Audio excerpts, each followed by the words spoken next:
जय हिंद बच्चों। तो लेकर आ चुका मैं आप लोगों के लिए एक बड़ा ही प्यारा सा डाउट है, ध्यान से समझिएगा। इसमें कहते हैं कि ये वाला एंगल और ये वाला एंगल ना आपके पास इक्वल है। सबसे पहले आपको ये जो आपके पास फिगर गिवन है उसको एक बार बहुत अच्छे से देखिए ताकि आपको चीज़ें जो है वो बहुत अच्छे से समझ में आ जाए।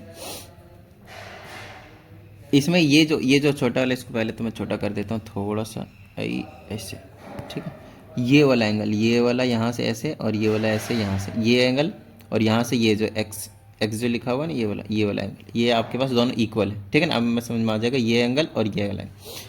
उसके बाद हमसे कहा जाता है कि एक ये वाला एंगल और ये वाला एंगल, बस इनके नामकरण कर रखे हैं यहाँ पे, ये वाले ना नामकरण उसी के हिसाब से गिवन है और कोई दिक्कत वाली बात नहीं है।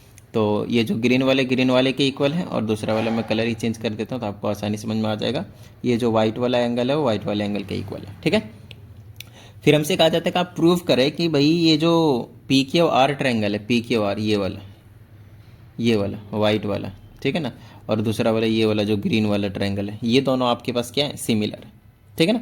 ये दोनों ट्रायंगल आपके पास सिमिलर है, वो आपको प्रूव करना है। तो आपको पता ही है भाई, सिमिलर प्रूव करने के लिए अगर मैं दो एंगल ढूंढ लूँ तो भाई बहुत है हमारे पास, है ना। चलो, तो पहला ट्रायंगल ले लेते हैं, यहाँ पे लिख दो in triangle P Q R, and दूसरा वाला ट्रायंगल ले लो भाई, ट्रायंगल पी एस टी। ये दोनों ट्रायंगल दिख रहे हैं आपको, ठीक है ना। देखिए इन दोनों में ना ये जो एंगल छोटे छोटे एंगल इक्वल दे रखे हैं ना, एक्स एक्स, ध्यान समझिएगा। इसमें अगर मैं ये वाला एंगल ऐड कर दूँ, ये वाला, बड़ा ही मज़ा आ जाएगा भाई, बिल्कुल फील आ जाएगा, ठीक है ना। दूसरा एंगल तो है इक्वल, कोई दिक्कत वाली बात नहीं है। इन दोनों में पहले लिख देता हूँ मैं, angle P R Q is equal to angle P T S. ये वाली चीज़ गिवन है, अच्छे से देख लीजिए, ठीक है ना। ये वाली चीज़ आपके पास, ये वाले एक एंगल आपके पास गिवन है, लेकिन दूसरा एंगल इन दोनों ट्रायंगल में आ ही नहीं रहा। अगर आप नोटिस करें तो ये वाला जो एंगल आपके पास गिवन है वो आपके पास दोनों ट्रायंगल में आ ही नहीं रहा है। ये वाला एंगल, ये एंगल और ये एंगल, इन दोनों ट्रायंगल में आपके पास आ ही नहीं रहा। तो लाने के लिए आपको क्या करना है, ये जो प्यारा सा एंगल है उसे आपको क्या करना है, ऐड कर देना है। आपके पास क्लास 9th में भी इस टाइप के क्वेश्चंस हमने आपको करवाए हैं, लेकिन 9th क्लास में सिमिलैरिटी नहीं था, वहाँ पे कॉन्ग्रुएंसी था। तो कॉन्ग्रुएंसी जब प्रूफ कर रहे थे तो उस टाइम पे मुझे बहुत अच्छे से याद है, इस टाइप के क्वेश्चन हमने आपको करवाए जिसमें हमें एंगल को ऐड करना होता था। उसके बाद जब जाकर आपके पास जो एंगल है वो कंप्लीट होता था दोनों ट्रायंगल के कॉरेस्पॉन्डिंग एंगल्स, राइट। तो ये इस वाले एंगल का नाम बोल देते हैं एस पी आर, ठीक है ना। तो आप यहाँ पे लिखेंगे पहले तो जो गिवन है ये वाले दोनों एंगल को इक्वल लिख दीजिए, angle Q P S is equal to angle R P T, angle R P T, ठीक है। और आर पी टी लिखना है भाई, आर पी टी, ठीक है। और इसमें आप रीजन लिख देंगे भाई गिवन, इसमें रीजन क्या लिख देंगे, गिवन। उसके बाद आप बोलेंगे एडिंग, एडिंग कौन सा एंगल, कौन सा एंगल, ये वाला एंगल, ये वाला, ठीक है ना। एस पी आर बोल देता हूँ, angle S P R both side, दोनों तरफ ऐड कर दीजिए। अगर मैं इसमें दोनों तरफ ऐड कर देता हूँ तो इस वाले एंगल में क्यू पी एस में, मतलब ये जो एंगल एक्स है, इसमें अगर मैं ये वाला एंगल ऐड कर दूँ तो ये पूरा एंगल बन जाएगा जिसका नाम हो जाएगा क्यू पी आर। बोलिए हाँ या नहीं, है ना। तो यहाँ पे चलो पहले लिख कर दिखा देता हूँ, फिर ऐड करके आप लोगों को मैं दिखा दूंगा, ठीक है ना।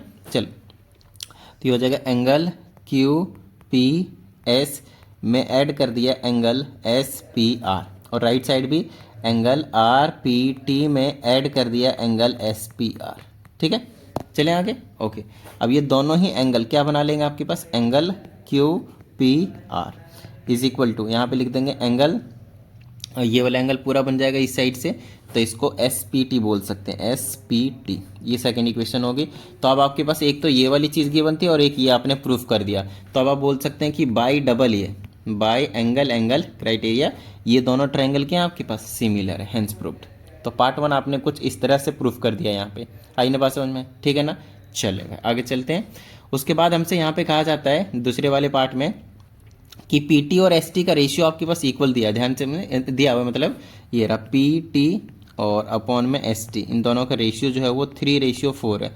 तो आपसे पूछा है कि आप क्यू आर और पी आर का रेशियो बताएं, Q R upon P R का रेशियो क्या होगा, ये आपसे पूछा गया है। बड़ा ही प्यारा क्वेश्चन, ध्यान समझिएगा। आप सबसे पहले क्या कीजिए, ये जो दोनों ट्रायंगल है इनके कॉरेस्पॉन्डिंग साइड्स का रेशियो इक्वल रख दीजिए। आप लोगों को पहले से मालूम है कि अगर दो ट्रायंगल अगर कभी सिमिलर हो जाते हैं तो उनके कॉरेस्पॉन्डिंग साइड्स का रेशियो हमेशा इक्वल होता है, राइट। तो पहले वाले का पी क्यू होगा तो दूसरे वाले का पी एस होगा, तो यहाँ पे आप लिखेंगे पी क्यू अपॉन में P S, that will be equal to, दूसरे का अगर मैं क्यू आर लेता हूँ तो इसका एस टी होगा, क्यू आर लेंगे तो इसका एस टी होगा, इज इक्वल टू पहले का अगर मैं पी आर लूँगा तो दूसरे का पी टी होगा, तो पी आर अपॉन में पी टी। अब आपको यहाँ पे नोटिस करना है पीटी और एसटी है, तो पीटी और एसटी मतलब इन दोनों में है, तो इसको आप भूल जाओ कि ये है भी, कोई दिक्कत नहीं, उसकी हमें कोई ज़रूरत ही नहीं, इन दोनों की ज़रूरत है खास करके। अब यहाँ से देखिए हमें क्या चाहिए, पीटी एसटी, तो पीटी एसटी की वैल्यू पहले तो आप निकाल लें यहाँ से। तो मैं क्या करूँ, क्रॉस मल्टीप्लाई करके इधर उधर कर दो, पीटी एसटी इसको इधर भेज दो और इसको इधर ले आओ, तो ये बना लेगा PT upon ST, that will be equal to P R के नीचे आ जाएगा आपके पास क्यू आर। बोलिए हाँ या नहीं, ठीक है ना। चलिए आगे। अब हमें पहले से पता है कि P T upon S T की वैल्यू 3/4 है, और ये हमने निकाल दिया value P R upon Q R की। आई ना बात समझ में। लेकिन हमें चाहिए था Q R upon P R की, तो दोनों तरफ रेसिप्रोकल ले लीजिए, दोनों तरफ ना रेसिप्रोकल कर दीजिए, तो ये हो जाएगा 4/3 और ये हो जाएगा क्यू आर अपॉन में पी आर। लो भाई, जो जिसकी वैल्यू आपको निकालनी थी वही आपने निकाल दिया। So the ratio will be equal to 4:3। आई ना बात समझ में। तो आप लोगों को जो भी डाउट आता है उसे आप प्रॉपर इसमें भेज दें, प्रॉपर आप लोगों को वीडियो सोल्यूशन जो है वो मिल जाएगा। And if you need personal online class तो उसके लिए भी आप इंक्वायरी इसी नंबर पे कर सकते हैं। आई ना बात समझ में। तो चलिए, उम्मीद करते हैं इस वीडियो में जितनी भी चीज़ें आप लोगों को समझाई गई थी सभी चीज़ें समझ में आ गए होंगे। और अगर ऐसा है तो फटाफट वीडियो को लाइक कर दीजिए, साथ ही अगर आप इस चैनल पर एक नई स्टूडेंट है तो चैनल को सब्सक्राइब करके बेल आइकन को जरूर प्रेस कीजिएगा। चलिए मिलते हैं अगली वीडियो में, प्रैक्टिस करते रहिएगा। जय हिंद।